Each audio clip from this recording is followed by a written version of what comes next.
I am unafraid. Hey everybody, this is Michael with Asymmetrical Preparedness. What do I mean by that? I mean that a lot of people spend a lot of time listening to, watching, trying to find out what's going on in the world around us, how things are falling apart, shortages, wars, inflation, all the wonderful things, chaos, disruptions. Yeah. Why do I say I'm unafraid? Because I'm a prepper. But it's more than just that. It's not just that I'm a prepper, because there's a lot of preppers that I feel are afraid. And they ingest a lot of the fear-based preparedness content, which there's a place for that. I'm not necessarily knocking it. Sometimes you need that to motivate you to get hot on your preps. I'm to the level right now where I'm very low information. We don't have a TV. We don't listen to really radio. We listen to DVDs or whatever music service we're listening to. So I don't even know. Like, we were somewhere the other day and they had the TV on and stuff like that, and I saw an ad for that big C19er thing, and I'm like, are you kidding me? I'm like, people are still talking about that? I'm like, I thought that was like ancient history. So anyway, I don't even know what's going on in the world around me. You know why? Because I don't care. How is it going to change what I do for my preps? How's it going to change what you do for your preps? Like I said, it may be a good motivating factor to get you more serious about your preparedness. But other than that, don't worry about it. There's a lot of things that could happen. Let's talk about that. Okay, so a lot of people say, oh, well, this is going to happen, so we got to prepare this way. This is going to happen, so we got to prepare here. Nuclear war, so we got to prepare all of our nuclear war, fallout, radiation survival stuff like that. Here's what I do. I prepare generally. I do not prepare for specific events because I don't have the financial resources and time to really nail those all down in a manner that I would feel comfortable with and that would be effective. I might become a little more prepared in that area, but those are all areas I hit on anyway, just for general preparedness. I approach it from the thinking about it as if it really doesn't matter what happens. I try to prepare for everything, but I don't spend too much time worrying about one specific thing.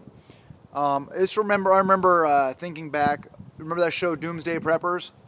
Yeah. I remember, I think it was a woman and her family. I remember they had all the sheet plastic, the chem suits, Tyvek suits. They had gas masks. They had all the stuff because they were preparing for, I think it was a bird, Foxtrot Lima uniform event or something like that. A big thing, But the funny thing is the way they were doing it from somebody that has a lot of knowledge in that area, a lot of their stuff was not adequate. And what they were doing wouldn't work anyway. But we all know that show, it was great. I loved it. I love the fact that there was a show about prepping. And every episode, I got to be honest, I think every episode I learned at least one little tip that was beneficial. Overall, I feel the show is a joke. I feel that real preppers wouldn't ever be on that show. With caveat, maybe some would, but showing that level of stuff, especially when they showed like the front of their houses with like their address on the house, stuff like that, that wasn't very good. But anyway, I was thinking about that one person, in that family.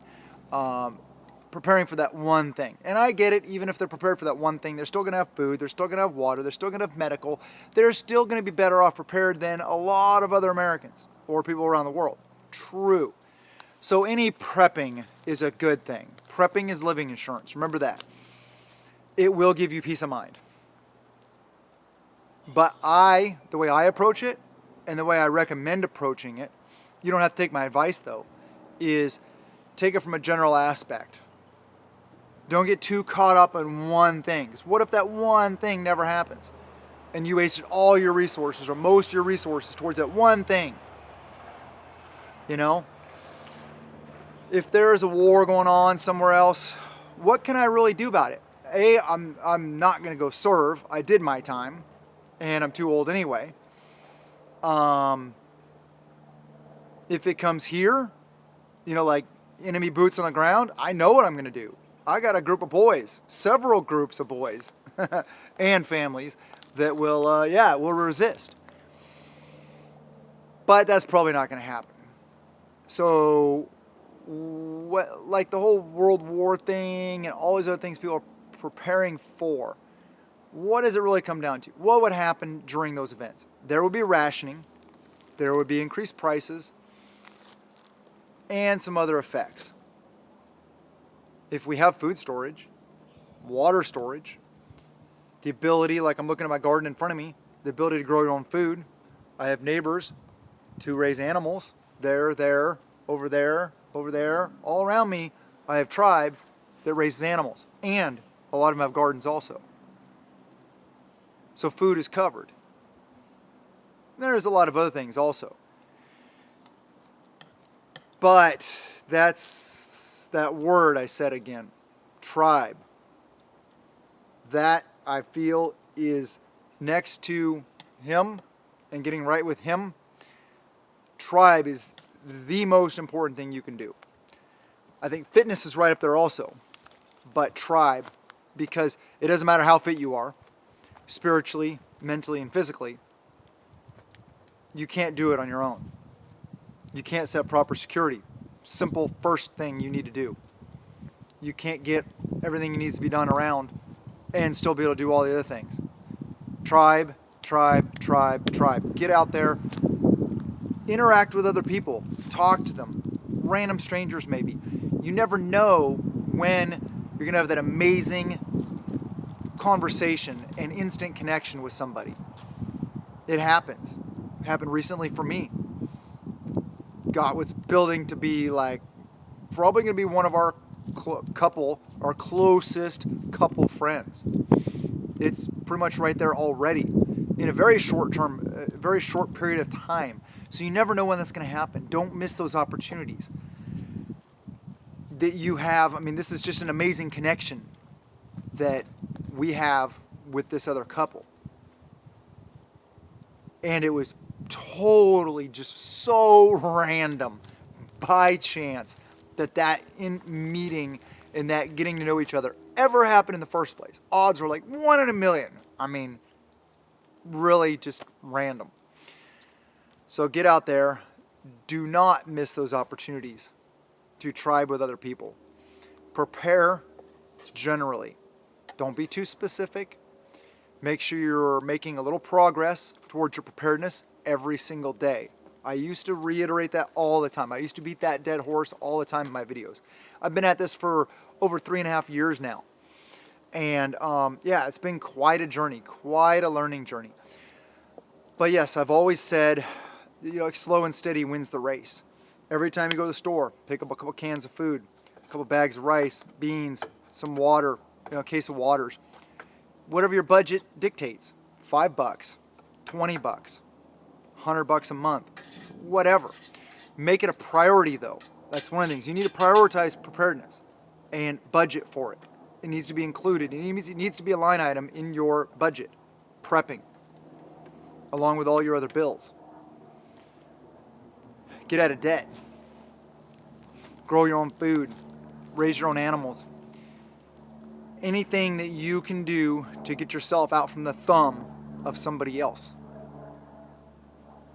Whether it be the government, whether it be institutions, businesses. Yeah. Self-reliance. The ability to take care of your family, those around you, your tribe, your friends, your loved ones is why I prepare. I hope you do too. I love you guys very much. I care about you guys.